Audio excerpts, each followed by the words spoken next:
L'église, c'est la maison de Dieu. Et lorsqu'on vient dans la maison de Dieu, on doit venir aussi dans un but. Amen. Amen. Et le but, c'est chercher la face de Dieu. N'est-ce pas? Amen. Le Dieu dont parle la Bible, que toi, tu puisses l'expérimenter. Parce que les véritables chrétiens, ils font des expériences avec Dieu. N'est-ce pas? Amen. Un chrétien fait des expériences. Si tu ne fais pas d'expérience avec Dieu, ça montre qu'il y a un problème. Dans ton cœur, ça ne va pas. N'est-ce pas? Amen. Et quand tu fais des expériences avec Dieu, Dieu devient réel pour toi, n'est-ce pas? Dans le sens où tu peux parler avec lui, ok? Amen. Tu peux l'appeler et il peut arriver, te donner ce que tu veux, changer ta vie, te transformer à tel point que les gens puissent voir en toi quelqu'un de nouveau, que tu deviennes une nouvelle créature. Mais si vous partez à l'église et que vos vies ne changent pas, les témoignages qu'on écoute, les témoignages qu'on reçoit, c'est des mauvais témoignages, ça veut dire que ça ne va pas au fond de vous. Amen. Amen. Et dans ce sens-là, vous perdez seulement le temps à l'église. Parce que Dieu n'est pas encore tangible pour vous. Amen. Amen. Et c'est un vrai problème. Et ce matin, nous allons parler. Et excusez-moi, je vais parler, mais je serai direct. Amen. Amen. Moi, je n'aime pas la bêtise. Et notre Dieu n'aime pas la bêtise. N'est-ce pas? Amen. Donc, je vais être très direct pour redresser l'église. Parce que si l'église est en train d'aller dans un trou, il faut ramener l'église sur le droit chemin. Amen. Et c'est pour ça que Dieu nous a placés ici. Amen. Amen. On ne peut pas aimer que l'église parte dans un trou. Ce n'est pas normal. Amen. On va s'élever pour la parole.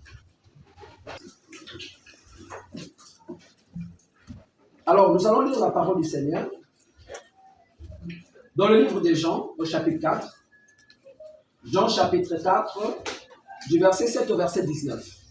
Avec vous, nous allons seulement lire du verset 7 jusqu'au verset 11.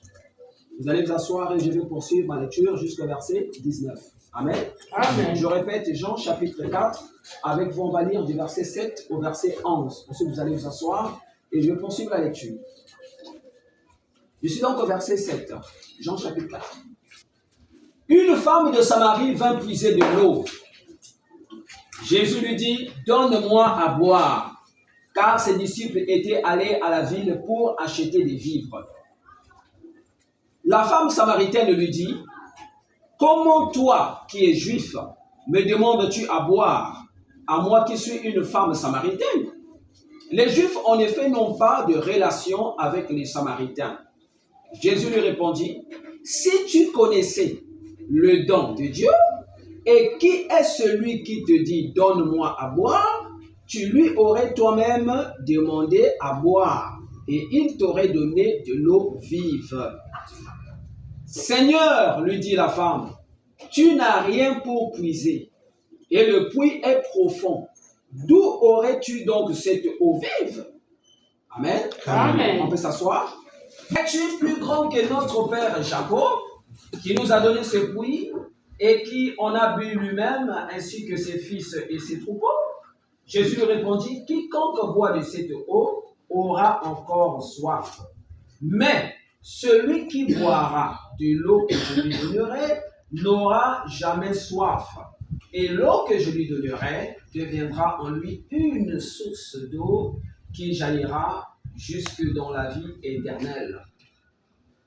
La femme lui dit, Seigneur, donne-moi cette eau afin que je n'ai plus soif et que je ne vienne plus puiser ici.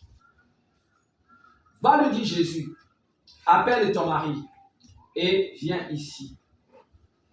La femme répondit, je n'ai pas de mari. Jésus lui dit, tu as eu raison de dire, je n'ai point de mari, car tu as eu 5 maris, et celui que tu as maintenant n'est pas ton mari. En cela, tu as dit vrai. Seigneur, lui dit la femme, je vois que tu es prophète. Amen. Amen. Que le Seigneur me saluer de sa parole. Amen. Alors, ce matin, nous poursuivons toujours notre thème, le don. Nous sommes en train de parler du don. Amen. Amen. Et le petit sujet de ce matin, je l'ai intitulé « Le don de Dieu, le véritable point de contact ». Amen. Amen. Le don de Dieu, c'est le véritable point de contact. Amen. Amen. Quand tu rencontres une personne,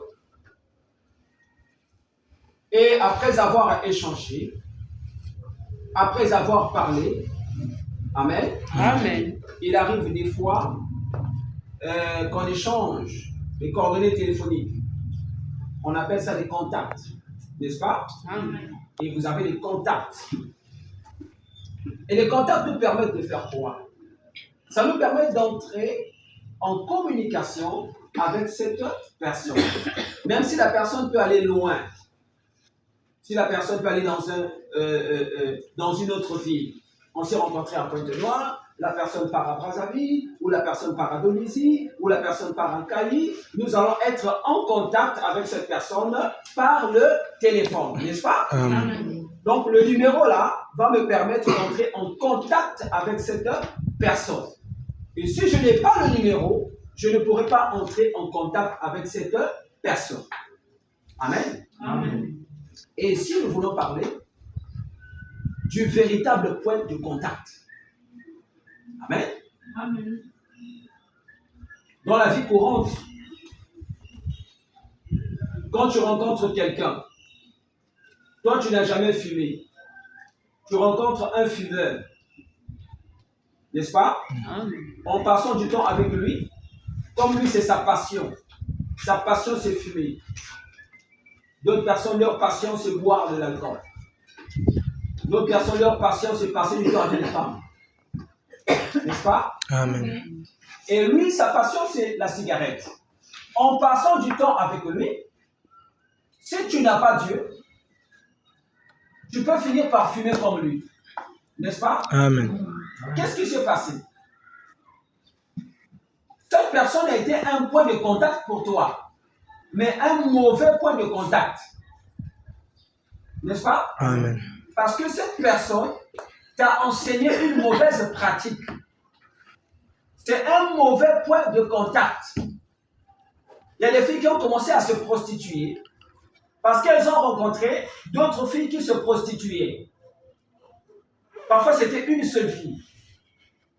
Et quand elle a passé du temps avec cette fille, elle a commencé à se comporter comme cette fille. Et voilà comment est-ce qu'elle est descendue jusque dans cette vie de la souillure. Elle a commencé à se prostituer. La fille qu'elle a rencontrée, qui se prostituait, était un point de contact pour elle. N'est-ce pas? Amen. Mais c'est un mauvais point de contact. Parce que cette fille lui a enseigné une mauvaise chose. N'est-ce pas? Amen.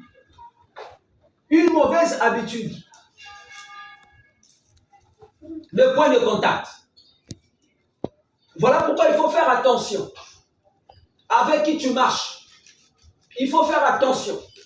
Qui est ton ami? Il faut faire attention. Là où tu mets les pieds. N'est-ce pas? Amen. Même si c'est une église. Une église peut aussi être un mauvais point de contact pour toi. Si celui qui prêche la parole là n'a pas Dieu, n'est-ce pas? Amen. Il ne pourra pas communiquer